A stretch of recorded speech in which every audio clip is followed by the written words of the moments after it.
What's going on, gamers? I am Merkaba18. This is our very first Spiritborn leveling build guide. Now, Spiritborn is coming out with VOH in a little under a month now, but I wanted to put this out. This is a entry level, easy to understand Spiritborn guide for leveling, and there's a number of different ways that you can approach this. And I'm going to caveat this by saying we don't really know how the gear is going to work out for the Spiritborn, and we don't really know how the Paragon is going to work out for the Spiritborn. One, because the Paragon boards and the Paragon skills and glyphs and all that stuff really isn't available, and we haven't gotten our hands on any of the in-depth gear or any of that stuff yet. But I wanted to put out a build guide to kind of give you a sense of how I'm going to be playing Spiritborn when it is released in October. So the first thing you want to know is the class choices. Like with Rogue, you get to choose combo points or inner sight. With this, you're going to choose a primary and secondary spirit. And if you look at each one, the one that you want to set as your primary is the one that's going to be most of your skills, primarily, I would imagine. So we're going to be going Centipede here. So we're going to choose Centipede as our primary bonus. And that's going to hit. So the tooltip says hitting an enemy with a scale reduces their damage done by 2.5% and slows them, which is a crowd control. Now, Centipede is going to be centered around poison damage over time and crowd control. And that's going to help you slow them is a form of crowd control. For 10%, slows them by 10% for 3 seconds, stacking up to a maximum of 8 times. If you do the math on that, they'll slow to 80% and they'll do almost 20% less damage just from this passive. All skills are now Centipede skills, which is going to then gain bonuses from Centipedes. Now, we've chosen a lot of Centipede skills here, but let's talk about that here in just a minute. Secondary skill is going to be sort of like, what are you augmenting your build with? And in this case, we're augmenting with a little bit of Eagle skills, only one. But it's going to gain a lot of bonus from using that. So Eagle is our secondary. For every 8 or 4 meters you move, you gain crit strike chance that is increased by 4%. So you're going to be moving around a lot as you're leveling, and obviously in this game, mobility is one of the keys. So that's going to gain a ton of extra crit strike chance just by moving around. This bonus is reset 2 seconds after you critically strike. So you're gonna gain and lose a lot of crit strike chance here in this particular build. So let's walk through the talent tree real quick for you, and then we'll kind of talk about how this is going to work. So we're going with 1 of 1 or 1 of 5 on base skill here. This is Withering Fist. It jabs and does damage, and then damage over time. Every third attack bursts on your target, damaging surrounding enemies and slowing them. You're going to see a lot of crowd control elements in this particular build. Gain 1 vigor, which is your resource, for every enemy poisoned by Withered Fist up to 10%, or up to 10. You're going to gain a lot of extra vigor and resource just by using your skill here.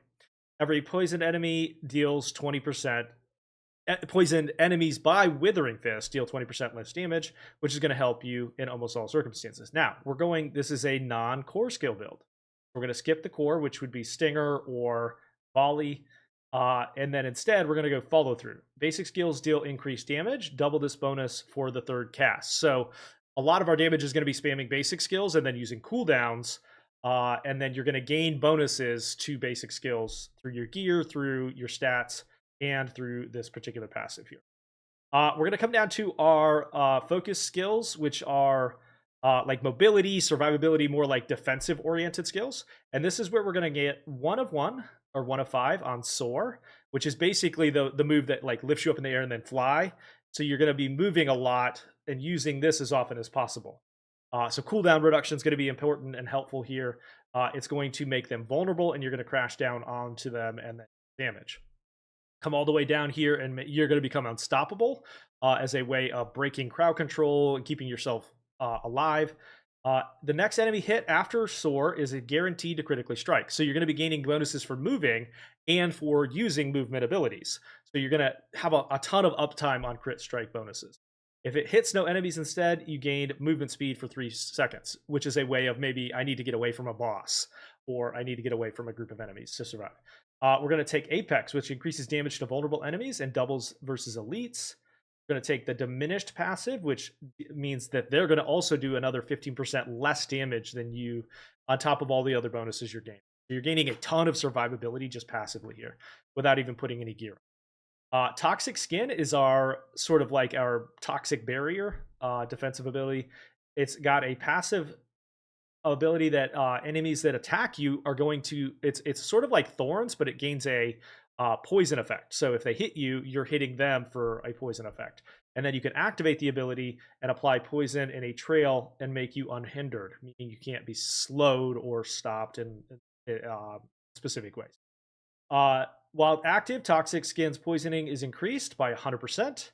And then we're going down to measured, which is going to deal additional damage over time as critical strike. Now, one thing to remember if this continues in live is that Spiritborn's poisons can critically strike. So it's going to be very, very important to stack a lot of critical strike damage and crit strike chance here. So we're going to come down to our next tier here, which is also defensive. We're going to gain Scourge, which is sort of a form of it's like a wave of insects that does damage, a ton of damage, and slows them. So if they're not already slowed, they will gain some. Each time you hit an enemy with Scourge, you gain increased damage versus crowd controlled up to 50%, where you're going to gain just a passive there, a 50% bonus to crowd controlled enemies. Hitting an enemy affected by Scourge has a chance to lifesteal. It gives you a little bit of a heal effect there. We're going to grab Anti-Venom, which increases your poison resist, which is, by the way, resistance and armor are going to be super crucial as you move forward into the new difficulty tiers like Torment 4. You're going to lose a lot of resistances naturally just by being in those worlds. So the resistance bonuses that you gain through your skill tree and through other means are going to be more important than they've ever been. Healing is increased by 20%. So anytime you heal, your poison damage is increased as well. So you're going to gain a bonus to what you're healing yourself for. And then for 3 seconds, you're going to deal more damage naturally. Now, we're going to come down to our focus and potency, or potency skills, which is the centerpiece, in my opinion, of this build.